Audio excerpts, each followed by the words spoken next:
Morning, my dear students. Today we are going to discuss about anti-asthmatics.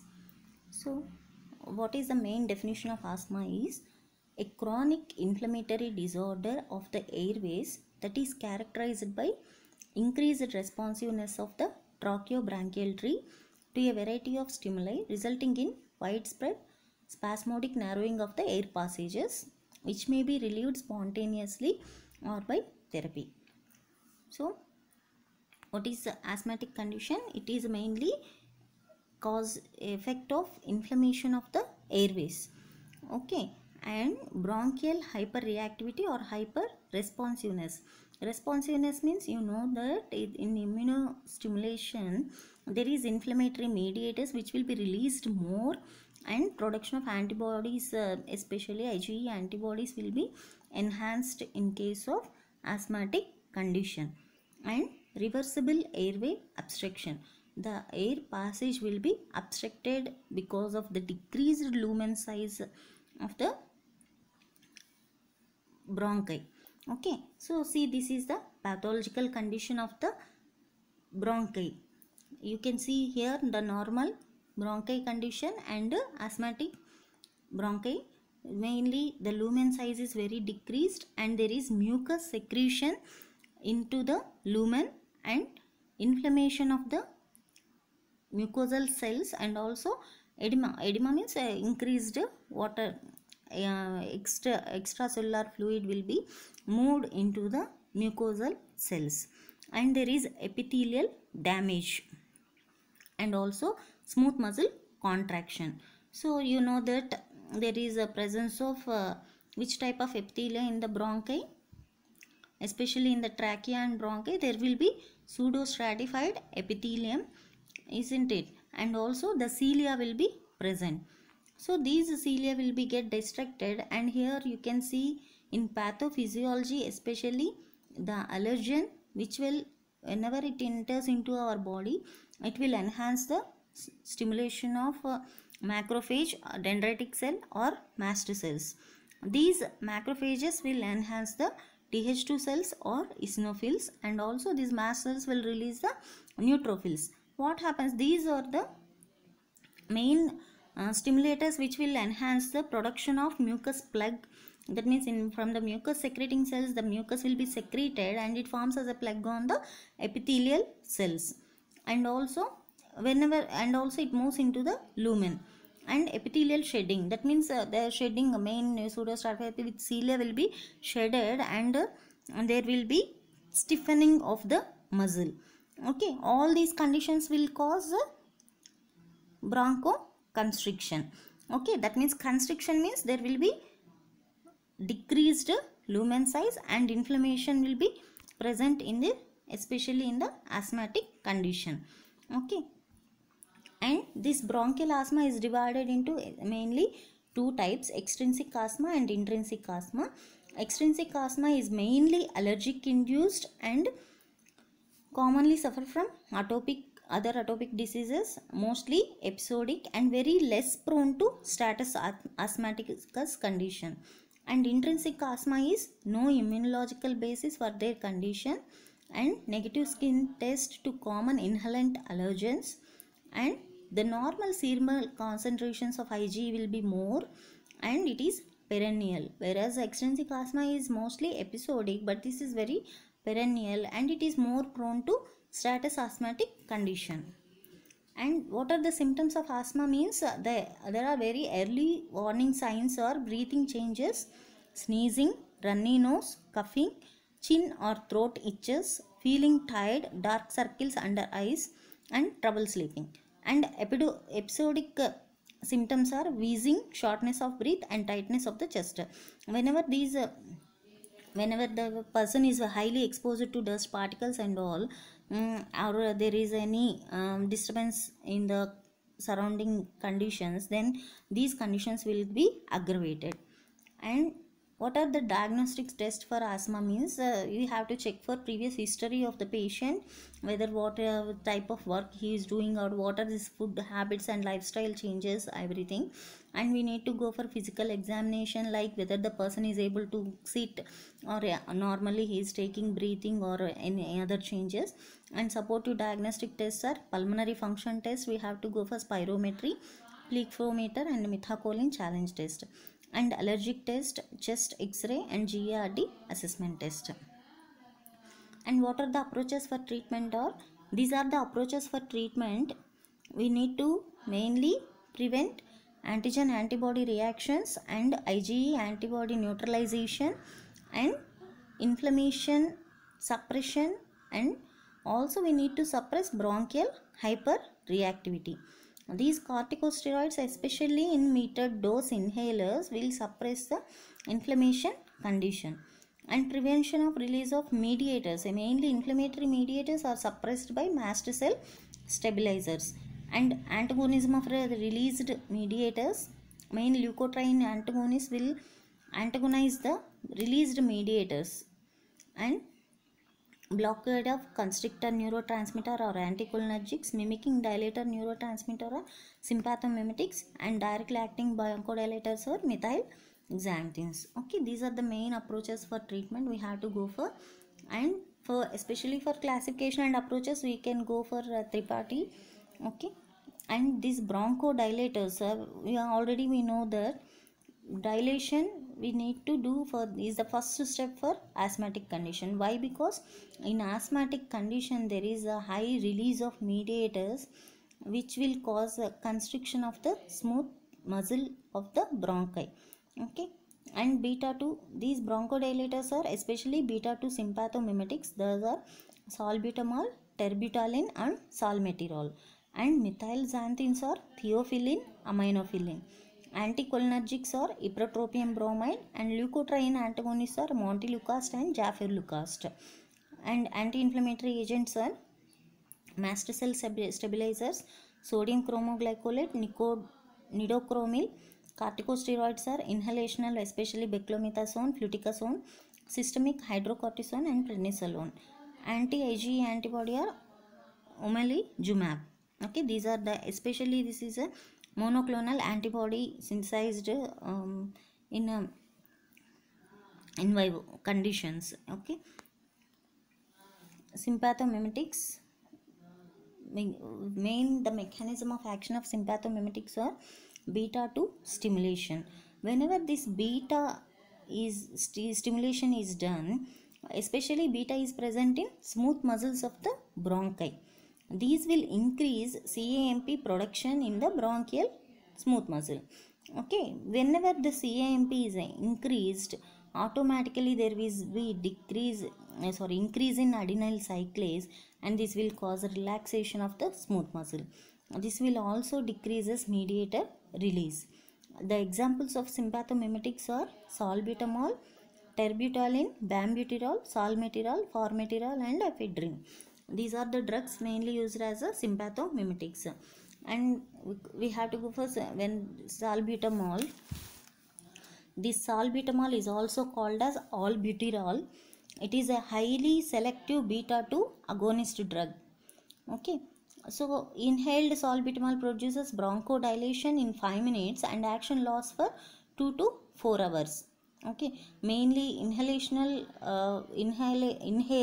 are especially given as a most effective medicine for asthmatic condition. Okay, and the side effects of salbutamol are especially palpitations, restlessness, nervousness, throat irritation, and ankle edema. Main uses of salbutamol are reserved for patients who cannot correctly use inhalers, used as an adjuvant in severe asthma, and not suitable for round the clock prophylaxis. That means we cannot give, it should be given very 4 to 6 hours gap should be there, and for continuous 6 months period dosages, everything we need to check for the conditions of patient. Okay, main drugs are asthalin 2 to 4 mg tabs, or in a inhalation derihaler 100 microgram meter dose inhaler we can use. And terbutaline, as similar to salbutamol, is mostly used for quick reversal of the bronchospasm. And we are going to methylxanthines. Naturally occurring methylxanthine alkaloids are caffeine, theophylline and theobromine. These methylxanthines are main compounds extensively used in asthma. Why? Because these will directly stimulate the CNS. Okay, and so main stimulation of CNS will be caused, and it also shows its main effect on the smooth muscle. Okay, and main mechanism of action is it inhibition of phosphodiesterase. Whenever this phosphodiesterase is inhibited, there will be increased CAMP production, and bronchodilation will cause, which will increase the also cause cardiac stimulation and vasodilation. Okay, and blockade of adenosine receptors. Mainly this adenosine, whenever the adenosine is blocked, automatically it relaxes the smooth muscle. And release of calcium from sarcoplasmic reticulum, especially in skeletal and cardiac muscles. Examples are theophylline, aminophylline, choline theophylinate, hydroxytheophylline and doxophylline. Main these in this mechanism, this adenyl cyclase mainly inhibits the production of 5-AMP or 5-GMP. Okay, so theophylline is well observed in orally, and T half is 7 to 12 hours. The main side effects are gastric pain, rectal inflammation, pain at the site of injection, rapid IV can cause precordial pain, syncope and sudden death. Main interactions are this metabolism is induced by smoking, phenytoin usage and rifampin phenobarbital. So metabolism is inhibited by erythromycin, ciprofloxacin, cimetidine and allopurinol and other contraceptives. So we need to we need to avoid these drugs with help in addition with the theophylline. And uses are mainly bronchial asthma and COPD, apnea in premature infant. And anticholinergics are atropinic drugs which cause bronchodilation, blocking cholinergic constrictor tone.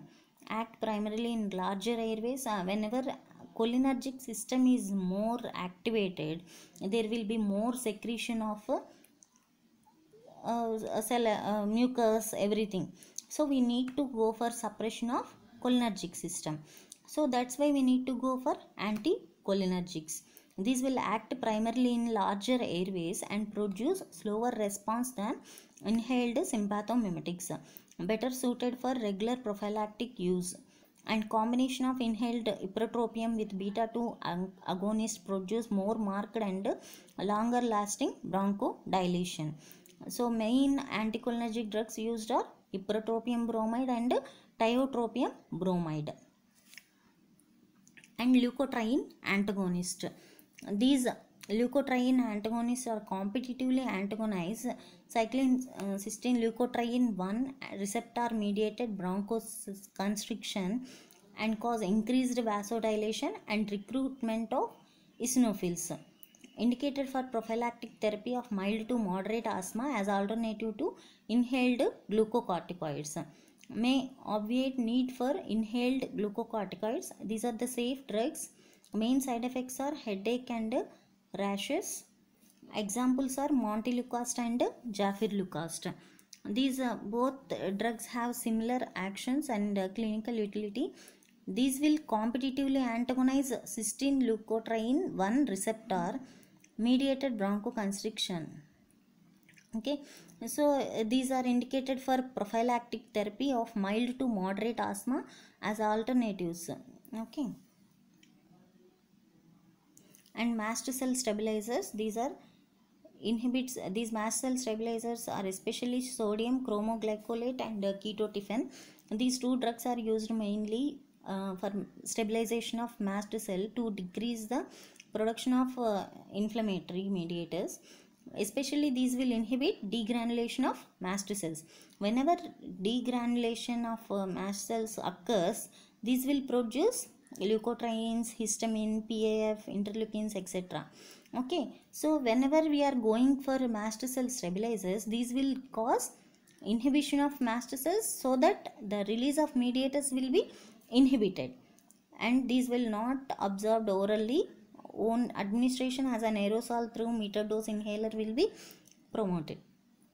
And uses are long-term prophylaxis in mild to moderate bronchial asthma, allergic rhinitis, allergic conjunctivitis, etc.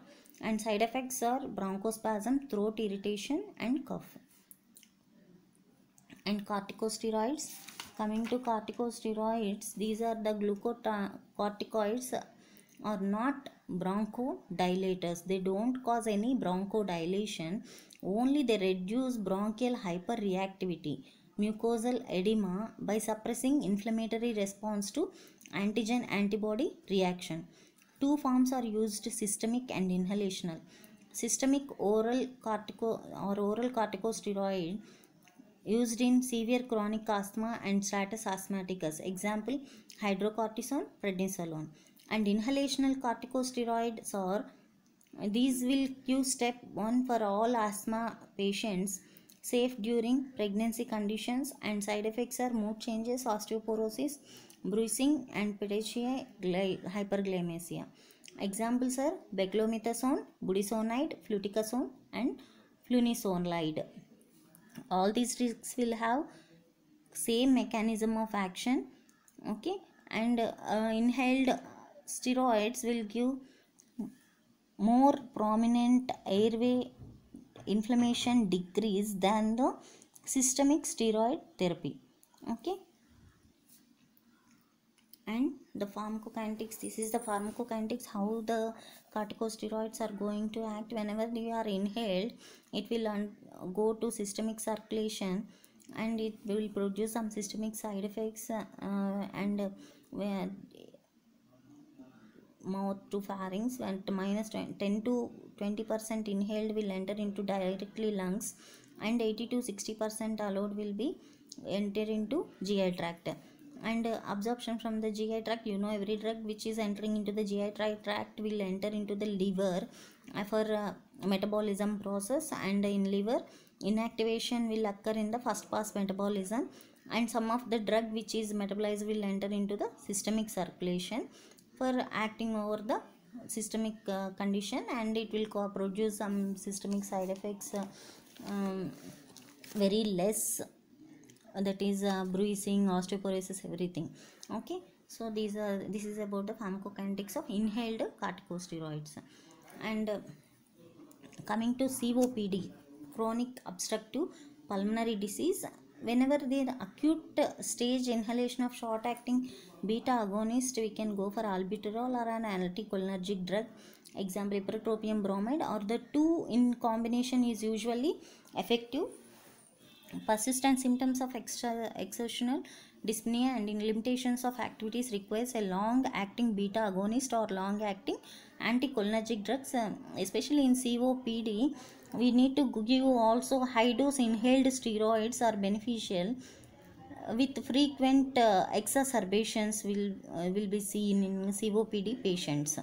Okay, and severe airflow obstruction exacerbations, regular use of the inhaled corticosteroid reduces the incidence of future exacerbations. Okay, that means we can mostly go for better we can go for inhaled corticosteroids for COPD treatment. Okay, thank you very much. Please go through Tripathi.